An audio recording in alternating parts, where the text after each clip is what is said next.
Hello everyone. Sorry, nearly forgot to record it again. Which is my speciality. There's always something goes wrong with this.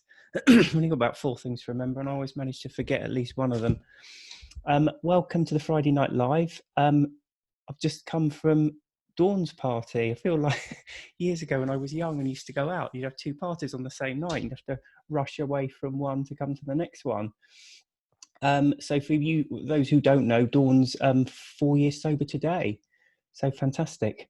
And I think if you go on the page, I think it's probably recorded on there. So it's very well worth going on to her page to have a look at that. So anyway, welcome to the Friday Night Live. There's a interesting mix of questions, actually, because I think there's probably a couple of questions here from people who haven't read the book. So I've kind of put them in an order, so hopefully it'll make a bit more sense than usual. So the first question is, can we talk about mental health and alcohol? I feel alcohol is making my anxiety and scary thoughts worse. So I suspect this is someone who hasn't read the book and hasn't been on the website to read the first 5 chapters, because chapter 2 of Alcohol Explained 1 is called The Physiological Effects of Alcohol. And what it explains is that alcohol is a drug, and it's a depressant, a chemical depressant. So what that means is it's something that depresses or inhibits nerve activity. It's a sedative, it sedates things. Okay, so that much is kind of generally known. Where things start to get a bit more interesting is how the brain reacts to it, because the brain tries to maintain a certain chemical balance. Okay, so when you introduce an outside chemical, your brain takes steps to counter it.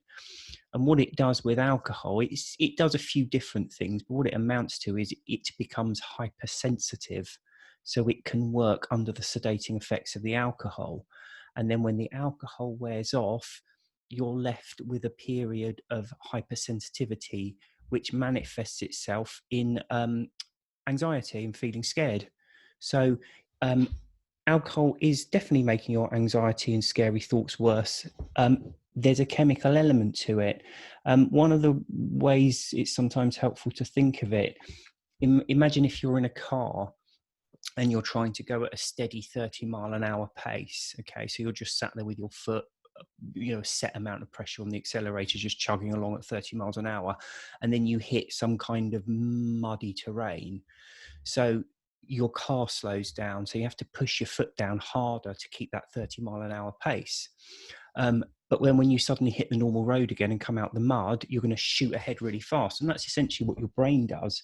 It counteracts the sedating effects of the alcohol. When the alcohol wears off, you're left with that anxious, unpleasant feeling. I call that alcohol withdrawal. And it is essentially, it's an unpleasant feeling you get when a dose of a drug has worn off, which can most quickly be remedied or alleviated by another dose of the drug. Because if your brain's hypersensitive because it's trying to work under the sedating effects of the alcohol and the alcohol suddenly disappeared, the quickest way to go back to feeling normal is to drink some more. And that at its simplest is how alcohol works and how it becomes addictive. So there's a few interesting points that come on from that. Firstly, over the years, your brain becomes more and more proficient at countering the effects of the alcohol. The effects of that are threefold. Firstly, you need more alcohol to get the same effect. Secondly, your tolerance goes up, so you're physically able to drink more. And thirdly, the withdrawal is worse. And those 3 things are all different sides of the same, not coin, whatever's got 3 sides. But 3 tricorn hat or whatever it is, there are 3 sides of it.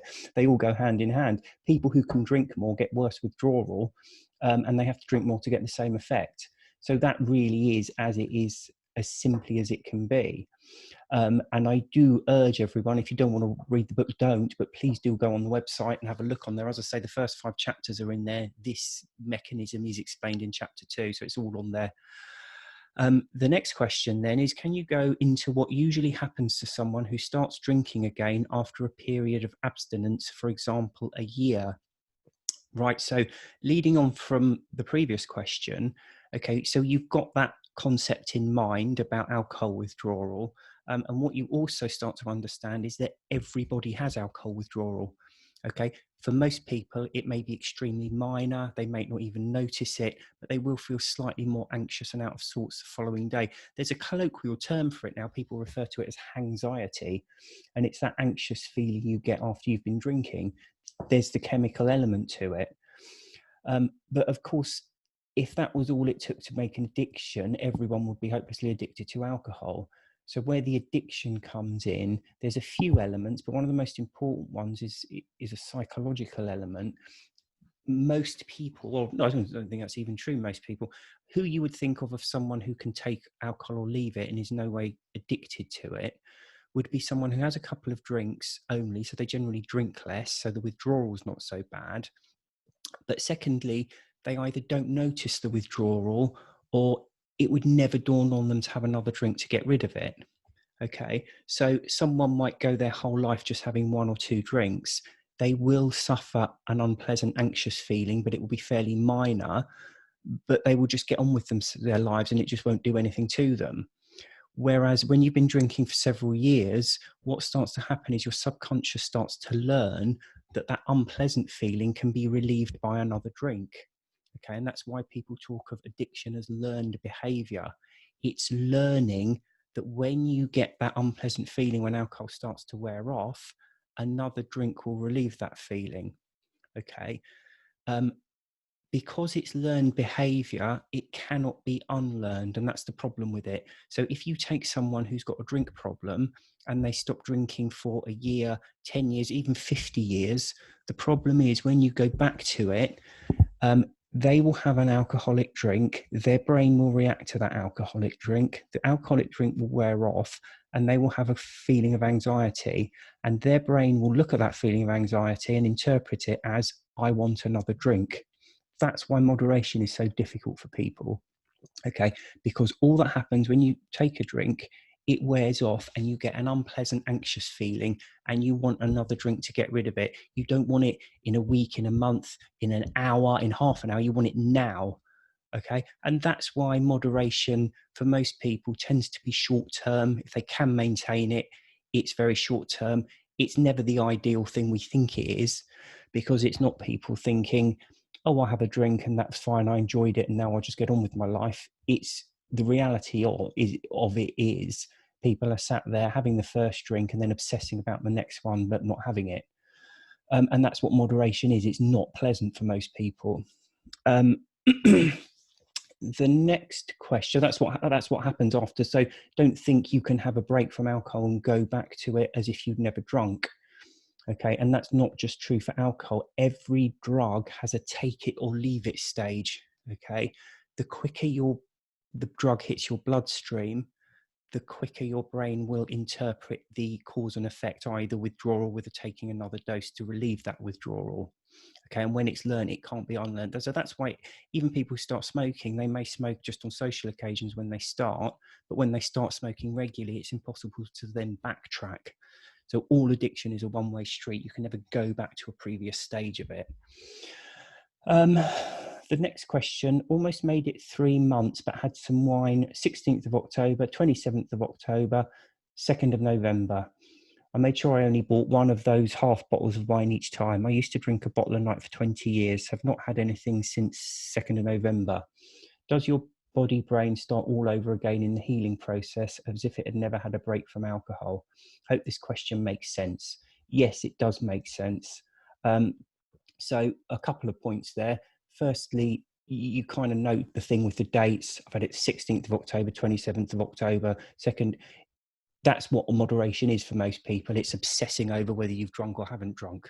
Okay, so some people might look at that and think half a bottle of wine on a few occasions, that's fine. Well done, you're moderating. But the reality is actually obsessing about drinking and not drinking. Having said that, what you're doing is far better than having a bottle of wine a night for 20 years. So it is progress, definitely. The point I think to make here is every time you take an alcoholic drink, your brain responds to it. So when you're talking about a healing process, there's the immediate effects of the alcohol. So when you take a drink, it will wear off and leave you with a withdrawal. Okay. And you will be getting that every time you do that. Now, that withdrawal also impacts your sleep massively, because sleep is not about just falling unconscious for a few hours. To go through proper sleep cycles, your brain cycles you up and down into deep consciousness, and then right up to being almost fully conscious, and then back down into deep sleep again. And you go through these sleep cycles. When you're drinking, you spend the first part of the night heavily sedated, so you can't go into the higher, like REM sleep, where you're closer to full consciousness. And when it wears off and you have the anxious, unpleasant feeling, most people can't sleep at all, or if they do, they just sleep very lightly. So it doesn't matter how rarely you drink, you will spoil your sleep, suffer from the withdrawal, and be wiped out a bit the next day. And on half a bottle of wine, probably not a massive hangover, but you will have an anxious feeling the next day. Your brain will be interpreting that as I want to drink, if you've already got to that stage. And you'll be tired as well. So from that sense, yes, you're starting off almost from scratch. But having said that, if you are only drinking on these odd occasions, what I'm assuming you're doing is learning to cope with life without drinking, because a big chunk of stopping drinking is actually learning to cope with things that happen without recourse to alcohol. So you have a bad day and you deal with it without having a drink. So I would assume that you are having bad days and getting through them without drinking. And that is probably progress anyway. So I don't think you're exactly going back to square one. But, and this is a slightly different issue, this is one of the problems with stopping for set periods, and doing this kind of moderation thing. So when we drink, we tend to use it as a coping mechanism because it's a sedative. So I've had a bad day, I want a glass of wine or a beer or whatever it is. Okay, that becomes our default option. So we quit drinking and we don't have that anymore. And a lot of people struggle with that. So this is why I always say you need to have your coping mechanisms in place before you quit drinking. So whatever they might be, like talking to a friend, reading a book, going for a run, hobbies, pastimes, new interests, whatever it is. Now, the problem is with moderating and stopping for set periods, you can almost sometimes not develop those new coping mechanisms, because your coping mechanism is, I'm going to have a drink, I'm just not going to do it today. So you have a bad day and you kind of just sit there and fantasize about a week or a month or a year or whenever you can drink again. And I think that's one of the main problems with set periods. You're not saying, right, this is my life without alcohol, how am I going to live it and enjoy it? You're just there thinking, I'll wait until I can drink again. So you don't develop those coping mechanisms. And I think that's vitally important.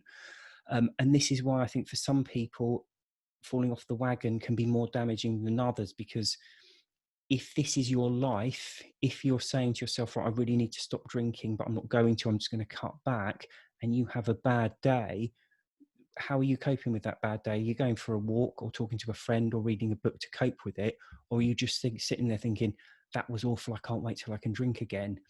Because if you're doing that, you're not actually learning to live your life sober, and that's part of the problem, I think, with it.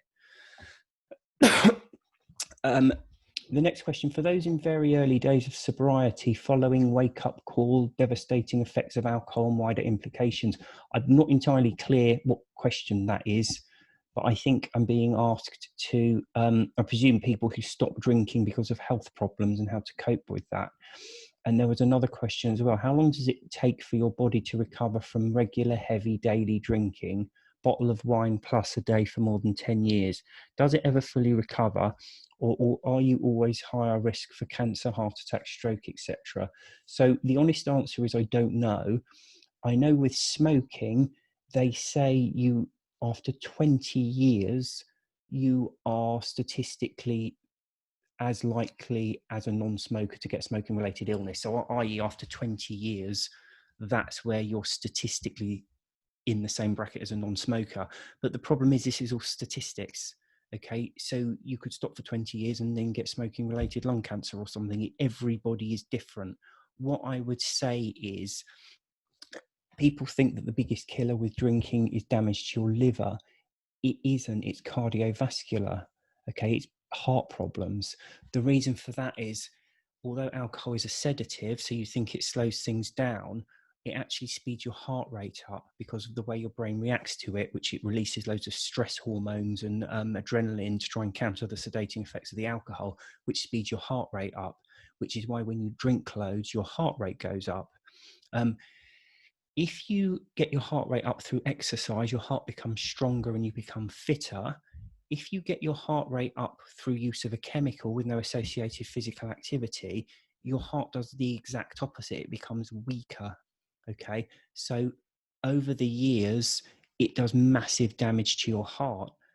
The second you stop drinking, you're stopping increasing your heart rate through that chemical. So that can only be massively good for you. In fact, forget being massively good for you. That's just should be normal. But what you're not doing is damaging your heart further and decreasing your fitness even further by increasing your heart rate using a chemical. So the second you stop, you're improving. The other thing to bear in mind is after a few days or weeks of stopping, your sleep gets back to normal. Now, there's a huge amount we as humans don't understand about sleep, but what we do know is lack of sleep is linked to lots of health issues, mental health issues, increased risk of cancer, blah, blah, blah. And again, you don't really need to be a scientist to understand that, because when you sleep, your body recuperates itself. Okay, so within a very short period after stopping, you will be sleeping properly, and your body will have a fighting chance of getting on top of repairing itself. So I don't know the answer to how long you have to stop for to be statistically the same as someone who's never drunk or whatever it is. But I do know almost immediately you stop drinking, your body has a chance to start repairing itself and start making up for the damage. And to be honest, you may go 10 years or 20 years or whatever before you finally get there, or you may never get there. But the fact of the matter is, the second you stop drinking, you're better off because you're no longer poisoning yourself. What happens when you sleep and drink is your heart rate's through the roof. You're either completely unconscious or wide awake with that anxiety feeling. You don't get any decent sleep. So that's massively damaging for your body. And that's one of the main reasons why people tend to look younger when they stop drinking. It's not necessarily that they suddenly become younger. They just go back to the natural aging process as opposed to the horribly accelerated aging process you get with drinking.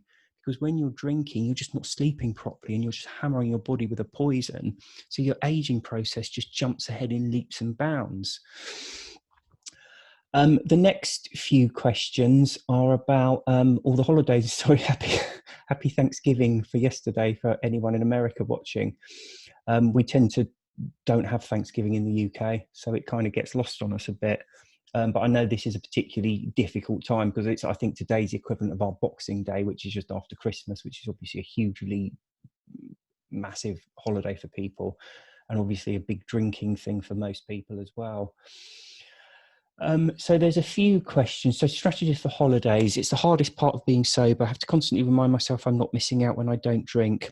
I only miss out when I drink alcohol because I'm too tired to enjoy it. I only miss out when I drink alcohol because I'm too tired to enjoy it. Today's a big American holiday, so I'm struggling a little today. Obviously, this was posted yesterday.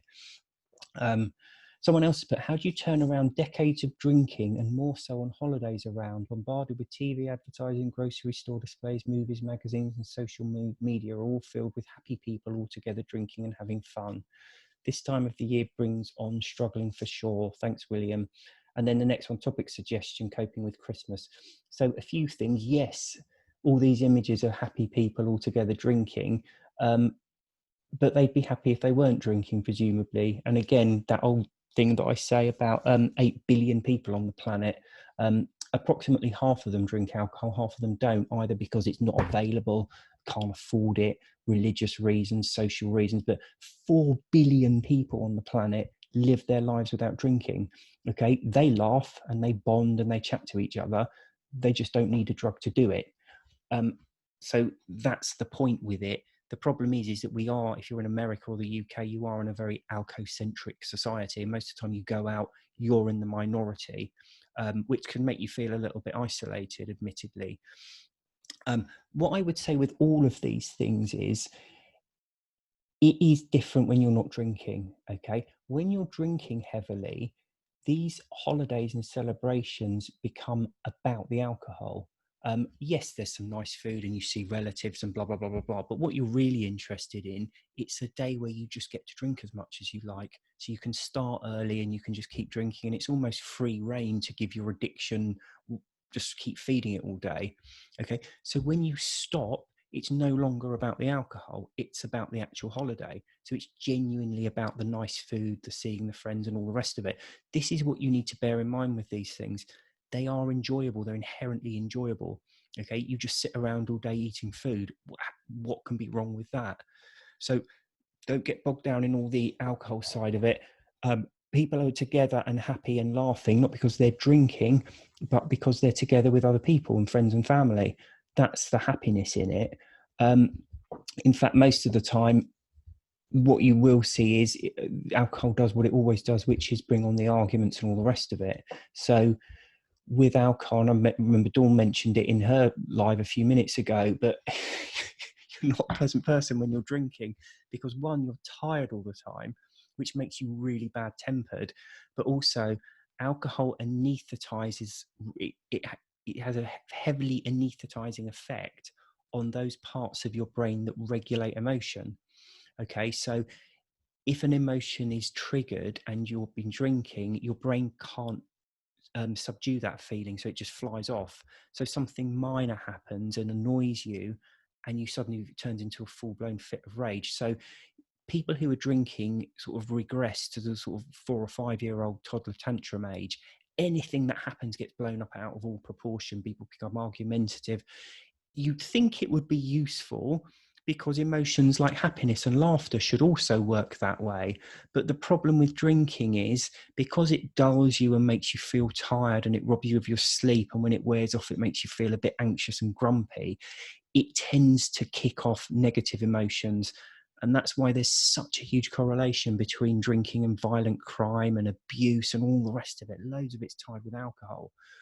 Because it just robs you of your ability to control your emotions. So most part of the holidays, the drinking doesn't make it. The drinking ruins it. The drinking is the thing that causes all the arguments, the bickering, the shouting, all that kind of stuff. And don't forget as well, when people are drinking regularly every day, the pleasure they're getting from drinking is to anaesthetize, one, the tiredness, and two, the anxious feeling they got from the previous drinks. That puts them into a fairly good mood, which they would have been in anyway had they not been drinking. And that's when they then talk to people and start laughing and having fun. But you don't need to have alcohol to do that. So that's my best advice. In Alcohol Explained 3, I go into a bit more detail. got there, yeah. Alcohol Explained 2, about how with social occasions or any big occasion like that, I recommend I think it was a 3-prong approach.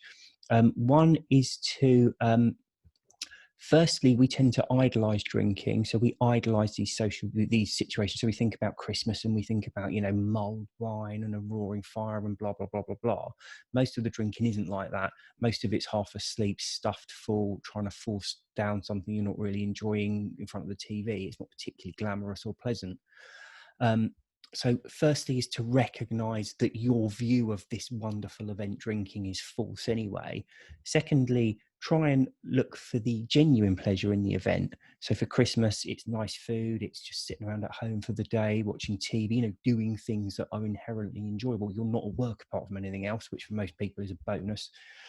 And then the third thing, actually, look at how alcohol genuinely robs the event of its pleasant effect, because you're not going to be sat around relaxing, enjoying your food if you're tired and a bit hungover, or that horrible feeling. I used to hate it after you've eaten, because the drinks before the meal are all very nice and pleasant because they're hitting your bloodstream nicely, but then you eat, and then you're too full to drink, and even if you do drink, it doesn't actually go into your bloodstream very quickly. And so a lot of the time after the meal, you'll see this in drinkers, when the food's finished, they become very subdued very quickly because they can't then replace the alcohol into their bloodstream.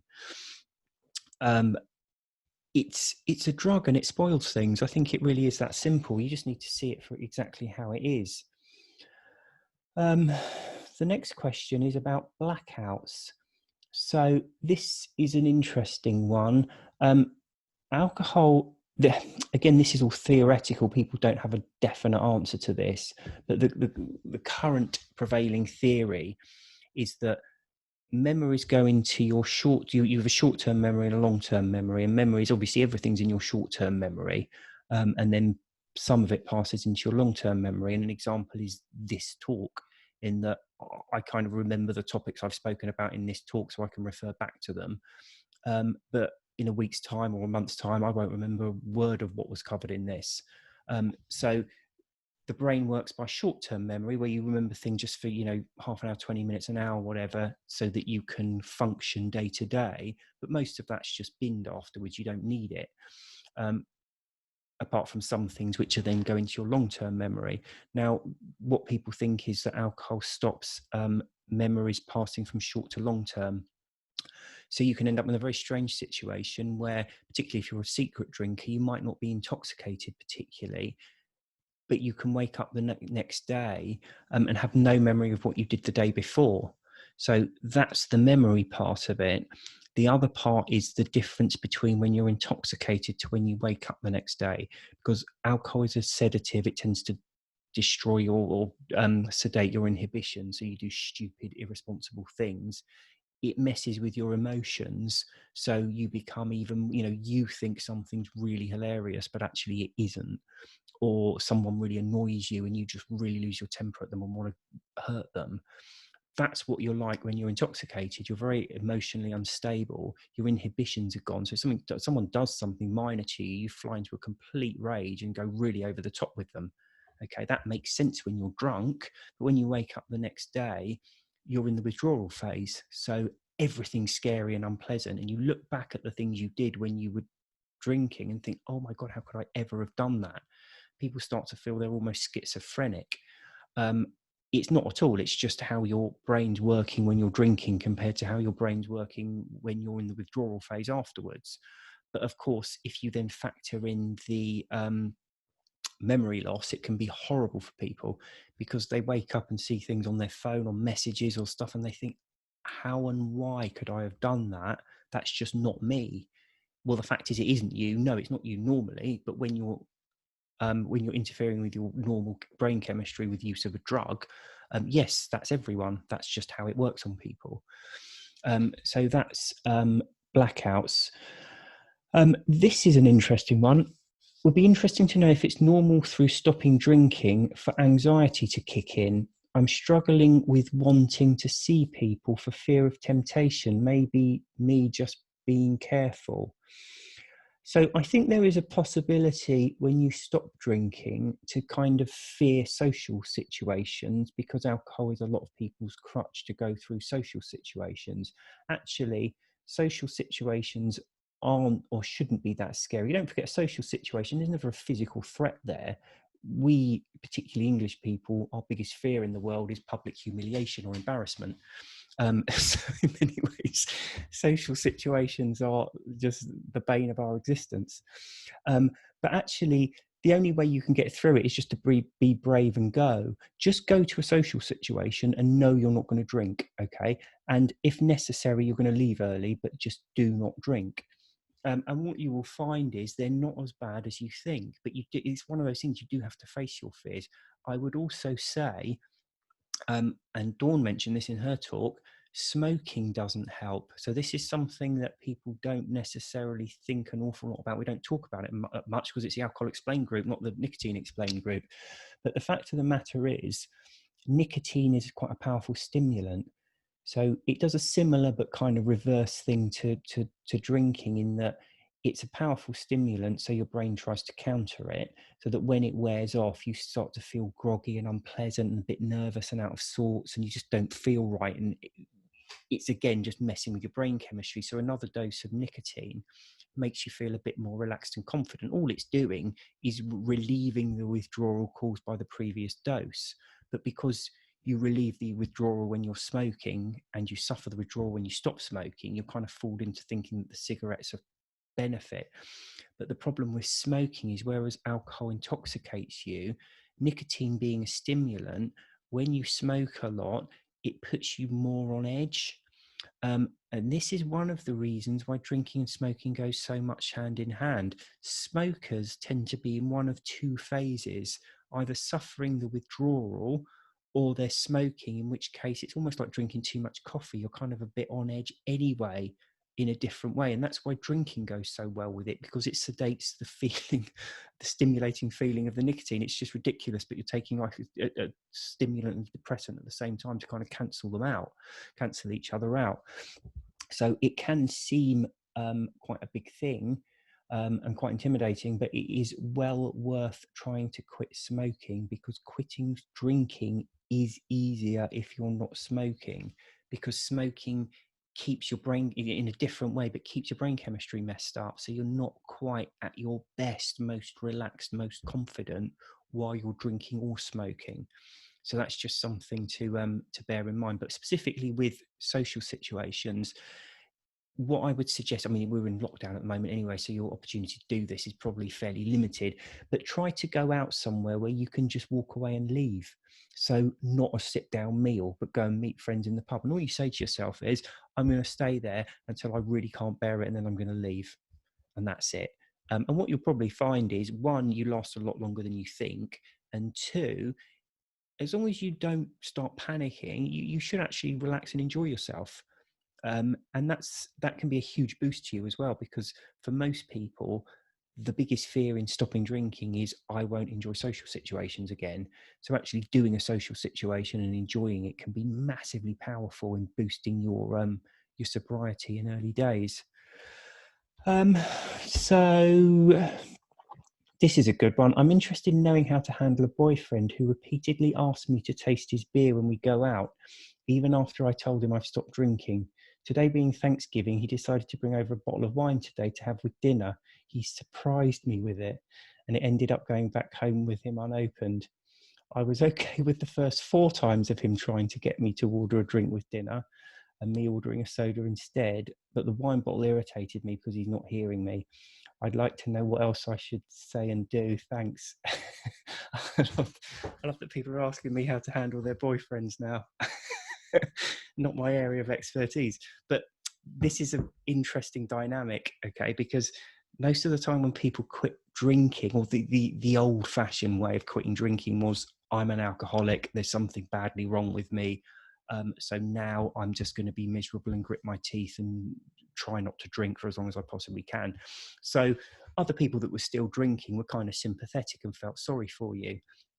And that was the dynamic. But obviously we understand a bit more about addiction these days. And actually what it is now, it's quite an empowering thing. More and more people are questioning their drinking, and people who stop are seen less of, oh, poor so-and-so's an alcoholic and has had to stop. It's almost like someone who solved a problem other people can't solve.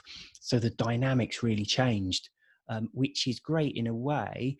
But what you do then get is people trying to drag you back. They're kind of partly jealous, partly worried. And I think it's particularly difficult in a relationship, because you can almost see the other person as, I suppose it's similar to if you've got two people doing, whatever the, normal stuff, and then one of them becomes famous pop star and center of attention, and the person left behind kind of feels like they're getting away and they're losing them. So I suspect there's an element of that in it. I don't have any particular advice on relationships. That's the dynamic as I see it. I think all you can do is sit down with him and say, I don't drink anymore, and I find it quite insulting and irritating that you keep offering me drinks. Can you please stop doing it?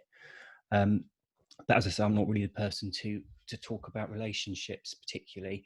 But I would, yeah, that's the dynamic as I understand it, because I find that myself. If I'm out and not drinking, and if you're out and not drinking and you're just sort of, oh yeah, I'm giving up, I'm just trying to go a few, do a detox, people will just dismiss you. But if you go out and you're chatting and laughing and having fun, and people say, aren't you drinking? It's like, no, I don't like drinking anymore. It just doesn't interest me. People become interested, because even without the knowledge, the genuine knowledge about what alcohol does to you, people are questioning their drinking so much more these days. People know it makes them feel tired and lazy. People know it's something wrong with it because they keep getting drunk when they don't mean to. People know it's expensive, and people are learning more and more that it's not the thing we thought it was 50 years ago. And when people stop, they're an object of interest, and people start questioning you. So the dynamic's changing very much with that. Someone's put, please discuss religion, higher power, prayer. I'm not on board with any of it, but there's been some religious posts and that some support and some were offended. Thanks. So when we drink, we put a lot of things to one side. So it could be work or family or relationships or odd jobs or whatever it is. We become lazy and we just interested in sitting around drinking. So things tend to get put to one side that we should be getting on with. And if you're religious, religion will be one of those things. So when you quit drinking, you can be a better mother, father, partner, son, employee, house owner, whatever it is. And if you're religious, you can rediscover your religion and go back to it. So for some people, religion is a part of their recovery in a way. And there was a post in the group and everyone sort of, a couple of people reported it to admin as something offensive. And I genuinely don't understand why it's a problem. If you're religious, then presumably that kind of thing helps you. If you're not religious, I don't know why you can't just scroll past it. Genuinely, I don't understand it. I was talking to someone the other day about sort of Instagram versus Facebook. And I get the distinctive impression, not all the time, but on Instagram, people look at stuff and if they don't not interested in it, they just scroll by. But for some reason, Facebook, people can't scroll past things that I don't understand why. If you see something religious in the group and you're not interested, scroll past it. Apart from anything else, when you go into a group, Facebook usually orders it, not in terms chronology of when the post was put in, but when the last comment was there.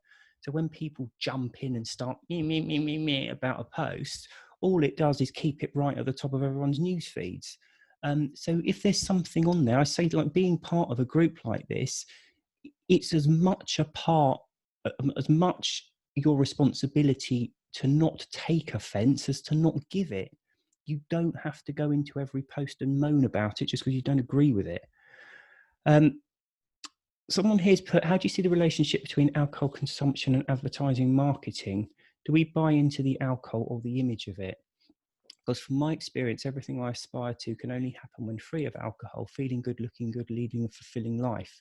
But the marketing says I need alcohol to do it, even though it's a complete contradiction, how it can make us look good, for example. So I'm really not an expert on advertising at all. I think Annie Grace probably knows all about this. What I would say is I think part of that is absolutely right and part of it is absolutely wrong, because I absolutely think that it's the image of it that pulls us in and not the reality. And this is what I say time and time again. It's the idea of a drink and not the reality that pulls us in. So I totally agree with that. But for me, it wasn't the advertising. I did my own advertising. I was always thinking to myself, can't wait for the weekend. I can sit back and have a drink and things would be perfect. Of course they weren't perfect. They were probably worse because I was drinking than they ever would be had I never drunk. So for me, I totally agree. It's the image we buy into. But for me personally, that image wasn't ever dictated by advertising. And I may be being incredibly naive and maybe it's had a huge impact on me and I just never realized. But I genuinely don't feel particularly affected by alcohol adverts. It was almost the advertising I did on myself that was the problem. So, and I think I mentioned this in my post on the website about cravings. We do the advert on ourselves. We create the image. So don't forget what advertising is. It's trying to be really personal to people and to show them that their life will be better with whatever product, in this case, alcohol. That's what we do to ourselves when we crave, because we sit there and we think, I really want to drink. It would taste so good. It would feel so good. I'm so miserable. That's what a craving is. It's fantasizing about it. It's doing the marketer's job for them. But so as I said on the website, it might be worth having a look at that, because I do specifically mention that in there. Someone here's put in, these weekly check-ins are so valuable. They keep us focused, especially at the start of the weekend. This must be why people attend AA meetings, keeping them on the straight and narrow year after year. Only I prefer William's theories and basis for living alcohol-free. Thank you. Wish we could attend Alcohol Explained interactive meetings in our towns and cities. I think it would really take off. Or maybe online interactive Zoom meetings. I would pay a subscription for this. Have you any plans to go in this direction, William? Thank you. So you don't have to pay a subscription. A couple of people on the group, I won't mention them because I put this on Facebook and obviously I need to keep it anonymous, but there are Zoom meetings. So there's one in the UK, I think on a Monday at 7.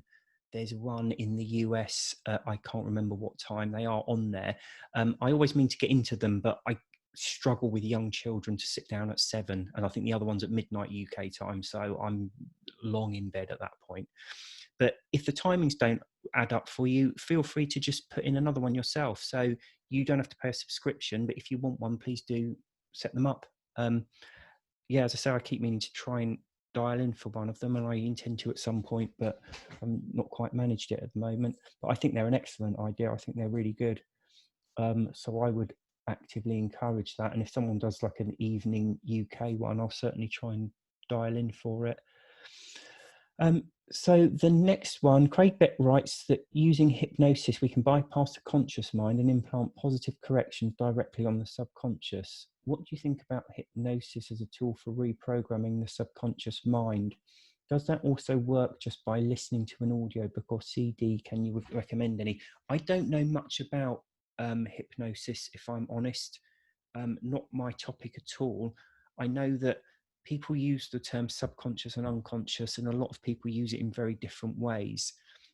So when I talk about the subconscious, I'm talking about almost like an automated reaction, like a knee-jerk reaction, but it's learnt. So in the example I always give is like for a driver in a vehicle that's when they're a passenger, and if the vehicle's traveling too fast, they'll feel their right leg tensing all the time as if to apply a brake. Now that's just a learned automated reaction to something that's been drummed into us over time. But I think certainly Annie Grace, I think she uses the term unconscious, but I think she's talking about subconscious, but she's almost talking about things that we absorb information, but we don't really think about it consciously. So there's all these different things. I personally think to absorb information, you need to be relaxed and concentrating, and I think that's what hypnosis helps you do. And I think so listening as well. I think a lot of people find listening to things much, much better. But I think that just depends on the individual. And I think what you're aiming for is to try and become so focused on the text or what you're listening to that you're just taken up into it. So I do that with reading. That when I'm reading a good book, I'm no longer looking at words on the page. I just lose myself completely in the story. It's like being immersed in a film or something for me. So I suppose whatever gets you there will work. But as I say, sorry, I don't know a huge amount about hypnosis. I have a query. I stopped drinking over 3 weeks ago. At first, my sleep was light, but improved after a week. Then I was having lovely sleeps, waking up fully rested. Now I sleep for roughly 3 hours and I'm awake and have a broken sleep until it's time to get up. Would exercise help? Exercise will always help sleep because you tire yourself out and you get better sleep. So definitely. One thing I would say is when you're drinking regularly, you're destroying your sleep cycle. So you're tired a lot. So you'll be sleeping longer because you're never quite getting enough sleep. Okay, when you stop drinking, you will get back into a normal sleeping pattern, and then your body catches up with sleep. So that's probably why you say there, what was it? I was having lovely sleeps, waking up fully rested. So that'd be the period you're catching up. When you've caught up, you'll go back to normal sleeping. And for a lot of people, that's significantly less than when they were drinking. Okay, so if you needed 8, 9, 10 hours when you were drinking, you might only need 7, 6, or even 5. Now you're not. I mean, I used to sleep, I could sleep for hours and hours and hours, not when I was drinking, but when I was recovering from drinking. But now I kind of average 5 or 6 hours. So it doesn't sound like a lot, but I'm waking up refreshed and most of the time anyway. So you might well just need slightly less sleep. And if you, like, for example, if you need 6 hours sleep and you're in bed for 8 hours, you will be awake for 2 hours. And if you're anything like me, when you wake up, you start thinking about things and that starts your thoughts going. So you're probably going to find it harder to go back to sleep. So the usual way of dealing with that is get up at the same time every day, but move your bedtime back and back and back until you sleep through the night. And then you'll start to get a better idea of what sleep you need. But as I say, if you were sleeping 8 hours when you were drinking, you probably need 6 or 7. Now you're not drinking, and particularly if you've had that good sleep and you've woken up refreshed, you've caught up a bit. So I know it sounds counterintuitive, but shrink your nights down a bit, go to bed a bit later, but make sure you get up at the same time. This is the last question. Medications, are they useful? Naltrexone allows 1 drink still. I refuse to take it. What's the point? I'm on gabapentin and it's working. A crutch ? So I have a knee-jerk reaction about taking a drug to cure addiction anyway, because for me, particularly with alcohol, the problems come in because of our beliefs about it. So we believe it helps us relax, we believe it helps us sleep, we believe it assists social situations, I cope with stress better. All of these beliefs we have, they're all false, okay? But while you believe those things, you're going to keep going back to it. And a pill, to my mind, cannot change that. Okay, so you can take a pill and try and stop drinking, but how's that going to stop you thinking that Christmas is more fun with a drink, or that you can't get through an all-inclusive holiday without drinking? It's not going to change your mindset. Okay, the other thing with these, the great feeling of not drinking is to stop messing around with the chemical balance of your mind and let it get back to normal and do its own thing. You sleep properly, you have more energy, and you just feel better. Okay, taking another drug isn't going to allow you to get there. All of these things have different side effects. People get addicted to them and have separate problems with them. This gabapentin, I looked up, it's used to treat epilepsy. It's also taken for nerve pain. Nerve pain can be caused by different illnesses, blah, blah, blah. Occasionally, gabapentin is used to treat migraine headaches. Some people have become addicted to it after taking it for a long time. I don't know why you've been prescribed it. If it's helping, then great. It might be a crutch. All I would say with tablets and pills are, obviously, if you're killing yourself with drinking, then you need to do whatever you need to do to quit. But it should be a sort of a weapon of last resort, really, because it affects so many people differently. And this is the other thing that kind of irritates me when people post in the group and someone says, do this, take this drug, it works. It doesn't work for everyone, because we are all different and these drugs affect us in different ways. So just because it worked for one person does not mean it worked for someone else. I know people who have taken these pills and been able to drink. I know people that have taken them and have massive problems just from the pill itself because they've reacted badly to it. So as I say, it should be a weapon of last resort. The best way to deal with it is to change your mindset, not to want to drink anymore, and then let yourself get back to normal and enjoy your wonderful new life. It doesn't work for everyone, but that should be your first stop, really, rather than because I think in the West, we're very good at that as well. I have this problem. What pill can I take to get rid of it? It doesn't always work, particularly not for addiction, where a big chunk of the problem is not physical, it's psychological. Pills aren't going to change your psychology. I hope that was useful for everyone. I am going to do a post, I said this last week, to try and work out what to do about Christmas, because I think if I carry on with the Friday lives, it's going to be Christmas Day, which I'm kind of happy to do if people want to, but I suspect maybe a Christmas Eve or before that might be better. But anyway, have a lovely weekend. Well done again to Dawn on 4 years, and I shall see you next week. Goodbye.